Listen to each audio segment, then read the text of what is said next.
আসসালামু আলাইকুম।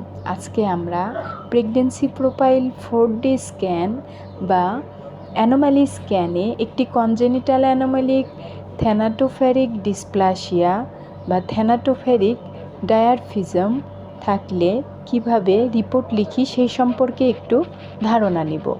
থ্যানাটোফেরিক ডায়ারফিজম একটি বিরল জিনগত রোগ যা কঙ্কালের মারাত্মক গঠনগত ত্রুটি সৃষ্টি করে।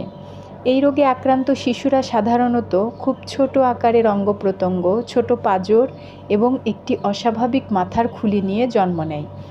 এই রোগ মারাত্মক এবং সাধারণত নবজাতক পর্যায়েই মারাত্মক হয়। এই রোগের প্রধান কিছু বৈশিষ্ট্য হল খুব ছোট অঙ্গপ্রত্যঙ্গ, বিশেষ করে হাত ও পা, ছোট এবং অস্বাভাবিক আকারের পাঁজর, মাথার খুলির অস্বাভাবিক গঠন, শরীরের তুলনায় বড় মাথা, ত্বকের অতিরিক্ত ভাঁজ। এই রোগটি মাতৃগর্ভে থাকা অবস্থায় ইউএসজি অ্যানোমালি স্ক্যানের মাধ্যমে জানা সম্ভব। এখন আমরা রিপোর্ট সম্পর্কে একটু আলোচনা করি।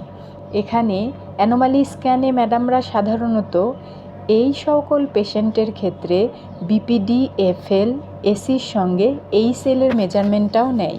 বিপিডি হলো biparietal diameter, wide of the baby's head, femur length, thigh bone of the fetus, AC abdominal circumference of the fetus, আর HL হলো humeral length, humerus bone in the fetus arm। তো এই মেজারমেন্টগুলো নিয়ে ম্যাডামরা দেখে যে এগুলার মধ্যে অসামঞ্জস্যতা আছে কিনা। এবার আমরা রিপোর্টে প্যারামিটার্সগুলো খেয়াল করব। রিপোর্টের কোন কোন অংশে আমরা হাত দিই দেখেন। এখানে প্যারামিটার্স বিপিডিতে যেই পয়েন্টটা আসছে 8.52, 34 সপ্তাহ 2 দিন, ওইটা আমরা ওখানে তুলে দিব। HL-এ 2.67, 18 সপ্তাহ 3 দিন, FL-এ 2.29, 16 সপ্তাহ 6 দিন, আর এটা হলো এসি। এবার আমরা রিপোর্টে যাই। দেখেন রিপোর্টের এই পয়েন্ট প্যারামিটারগুলো আমরা উঠে দিয়ে উইক্সগুলো বসাই দেবো। এটা 16 সপ্তাহ 6 দিন, এটা 18 সপ্তাহ 3 দিন। এখানে কি লিখেছি? Disproportionate BPD, FL and HL measurement. তো এখন এভারেজ উইক্স 34 উইক্স 2 ডেজ, এটা অ্যাকর্ডিং টু বিপিডি। ইডিটিটাও আমরা ওইটা অনুযায়ী দিয়েছি। এবার আমরা ফ্লুইডে যাব।